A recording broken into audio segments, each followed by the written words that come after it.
Giovedì 11 maggio 2023, un cordiale saluto a tutti voi carissimi amici radioascoltatori e benvenuti ad un nuovo appuntamento con Edicola Belluno, la rassegna stampa di Radio ABM.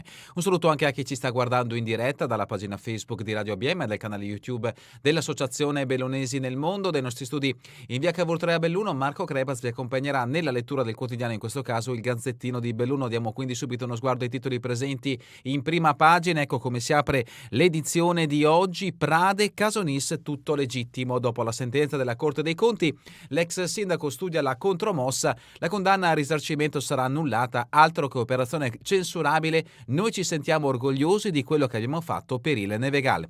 Impugneremo la sentenza, fu tutto legittimo, sono certo che la rovesceremo, resto orgoglioso di quello che ha fatto per il Nevegal. Antonio Prade, ex sindaco di Belluno, si ritrova accusato assieme all'ex assessore Martire e ai due amministratori che si succedettero alla guida della Farita NIS e della Sportivamente Belluno di danno erariale per aver stornato fondi dalla Sportivamente alla NIS. Una sorta di prestito per poter avviare i progetti di sviluppo delle Vegal. Dovranno risarcire il comune con 405.000 euro, ma il piano di rientro fu rotto dalla decisione della giunta successiva di far fallire la NIS.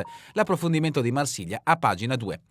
Parla Massaro, solidarietà, però le nostre scelte erano corrette. L'ex sindaco Massaro, che la controparte politica indica come responsabile del fallimento NIS, esprime solidarietà a Prade, ma si dice felice della sentenza della Corte dei Conti, perché certifica che le nostre scelte, ha detto, sono state corrette. L'approfondimento di Fanti in questo caso a pagina 3.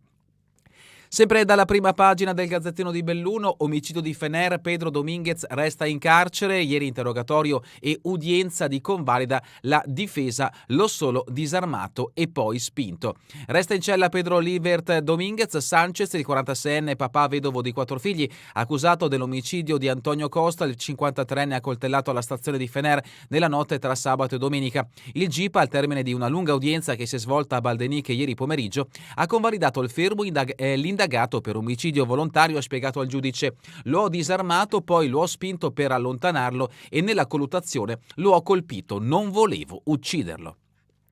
La foto di copertina ci porta a Cortina, iniziata la collocazione delle travature d'acciaio, grandi gru sotto il campanile per il nuovo ponte di Crignesse. Le due enormi gru in azione a Crignesse a Cortina offrono l'effetto ottico della vicinanza con la chiesa che si trova qualche centinaio di metri più in alto, sono utilizzate per la posa delle travature in acciaio del nuovo ponte, un'operazione da 4 milioni di euro. Processo Dolomiti, Corbanese, la verità di Onescu. Daniel Onescu a ruota libera sul processo penale in cui è stato coinvolto e a fine gennaio condannato a 6 anni, un peso che grava su di me, ma io so come sono andate veramente le cose. Sul calcio, lui che è un professionista da tanti anni, mi manca il campo. Su Corbanese avrebbe potuto continuare a giocare, immagino abbia un futuro da dirigente. Sulla Dolomiti, annata disastrosa il progetto della fusione, certo non va bene perché restano 3 anime diverse. Un'intervista in cui il giocatore bellunese d'adozione è di Sedico parla a 360 gradi di come è cambiata la sua vita anche per la rescissione con la Dolomiti. L'approfondimento di Pasuc a pagina 14. Belluno, la fontana restaurata in piazza Martiri nel mirino dei vandali nella notte. Danneggiata la fontana di piazza dei Martiri, appena inaugurata dopo restauro, è finita nel mirino dei vandali nel fine settimana ed è andata in tilt, poi subito riparata. Ieri pomeriggio è stata formalizzata la denuncia da parte dell'assessore Franco Roccon con delega ai lavori pubblici alla polizia locale. E sempre dalla prima pagina del Gazzettino di Belluno, economia, Luxottica e Telios, grandi manovre. Auronzo, Misurina perde acqua, altri lavori sulla sponda. Gli approfondimenti di questi due richiami che troviamo in prima pagina li troveremo a pagina 15 e a pagina 13. E addentriamoci quindi all'interno di questa edizione del Gazzettino di Belluno. In primo piano la notizia che riguarda il capoluogo bellunese, la Corte dei Conti in Nevegal, NIS operazione legittima, ribalteremo la condanna. L'ex sindaco Prade pronto ad appellare la sentenza della Corte dei Conti che con altri 3 soggetti lo ritiene responsabile di danno erariale per un travaso di fondi tra società. Dovranno risarcire 405.000 euro, sono certo che sarà annullata, orgoglioso di ciò che ho fatto. La colpa fu di Massaro che lavorò per affondare tutto, la difesa di Bortoluzzi, facile far finta di niente sui problemi come sta accadendo con il dissesto dell'Unione Montana. Lorenzo Bortoluzzi, piena solidarietà a Prade, è capogruppo di maggioranza. La nostra giunta, ulteriore approfondimento in merito alla notizia che è stata portata in prima pagina dal Gazzettino di Belluno. La nostra giunta ha evitato il peggio, la Corte ci conforta. Massaro, successore di Prade, si dice dispiaciuto solo dal punto di vista umano. Il fallimento della NIS era già avviato, generava oltre 1 milione l'anno di perdite. Alla fine il nostro modello è quello che viene portato avanti anche dalla giunta. De Pellegrini, questa è la dichiarazione dell'ex sindaco Jacopo Massaro. L'esposto partì nel 2014 dai 5 Stelle, costretti ad andare in procura. La testimonianza in questo caso furono i consiglieri pentastellati Sergio Marchese e Andrea Lanari nel 2014 a spedire alla procura un esposto con la richiesta di chiarimenti sul prestito incrociato di denaro pubblico. Continuiamo con pagina 5, sempre notizie dal capoluogo. Fontana danneggiata dai vandali. Nel fine settimana è stata presa di mira la nuova centralina che da pochi giorni regola il funzionamento dei getti d'acqua. Sono state chiuse le valvole e ostruite le bocchette che servono per il recupero del contenuto della vasca. Per quanto riguarda invece il turismo, altro richiamo in questa pagina del Gazzettino: De Toni rimette la delega al turismo, o si lavora uniti o nulla, no ai ricatti. L'approfondimento lo troverete in questa pagina del Gazzettino di Belluno. E adesso si parla di Adunata degli Alpini, in programma questo fine settimana a Udine. Adunata sfilano 3.000 alpini bellunesi, ieri partite le avanguardie, sabato il grosso della spedizione per l'edizione 94 del ritrovo nazionale che si terrà a Udine. Oltre alle penne nere in corte si muoveranno anche tanti simpatizzanti e famiglie dei 44 gruppi della sezione provinciale. Si esibiranno anche in concerti, poi l'evento ricordo del Vajont con testimonianze dei soccorritori. Sicurezza, rinforzi, 27 nuovi carabinieri in arrivo in provincia di Belluno, anche 5 donne. Manutenzione, 40 quintali di bottiglie d'acqua sui gradini, maxi test alle scale mobili, come si può vedere da questo scatto, in una fase appunto dei test con tonnellate in questo caso di bottiglie d'acqua per verificare appunto la tenuta delle storiche scale mobili del capoluogo bellunese. Passiamo adesso a pagina 8. Feltre, scegliete un direttore USL che conosca il territorio. L'appello arriva dalle più importanti associazioni di volontariato della città. I sodalizi chiedono anche una profonda riorganizzazione del sistema sociosanitario. E sempre da Feltre, notizia di spalle, macello comprensoriale, in arrivo nuovi gestori. Feltre ancora, stanza del commiato alla casa di riposo Brandalise proposta da mano amica il presidente Paolo Biacoli. Presenteremo il progetto domani in Bereria durante l'assemblea.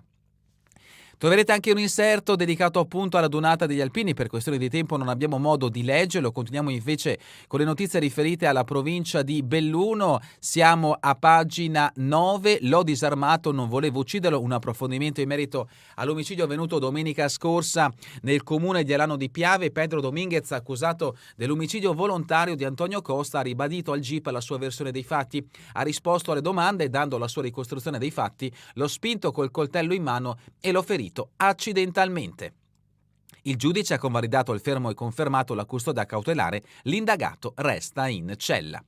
Pedavena, sfilata di moda e bellezza in piazza con le ragazze di Enep e Brustolon. E continuiamo con pagina 10, primavera in fiera, tutto pronto. Già iniziato il programma di eventi a corredo della mostra dedicata alla bella stagione che si snoda in vari punti del paese. In calendario rassegne culturali, intrattenimento per i bimbi, modellismo, musica, esposizione di prodotti enogastronomici. L'appuntamento è appunto in questo caso nel comune di Sedico. Cencenighe, Sopessa riparte da 5 anni fa, Vaia e Covid fermarono tutto. Il sindaco uscente si ricandida con tutta la squadra e ripropone i temi della sua campagna precedente. Cortina, notizia che ha aperto come foto di copertina questa edizione del Gazzettino di Belluno. Crignes, 2 enormi gru in azione, il nuovo ponte ora diventa realtà. Dovranno sollevare e appoggiare ai piloni sul Boite le travature in acciaio che vennero portate lì nel 2021. Operazioni avviate ieri, rallentate dal maltempo, ma addirittura di arrivo poi gli interventi accessori. E sempre da Cortina, i Queen riproposti per voce solista e orchestra. L'appuntamento è per sabato alle 20:45 all'Alexander Girardi Hall. Sempre da Cortina, progetto misterioso, la conferenza dei servizi ci ignora, minoranza preoccupata per cabinovie e parcheggi nel centro del paese.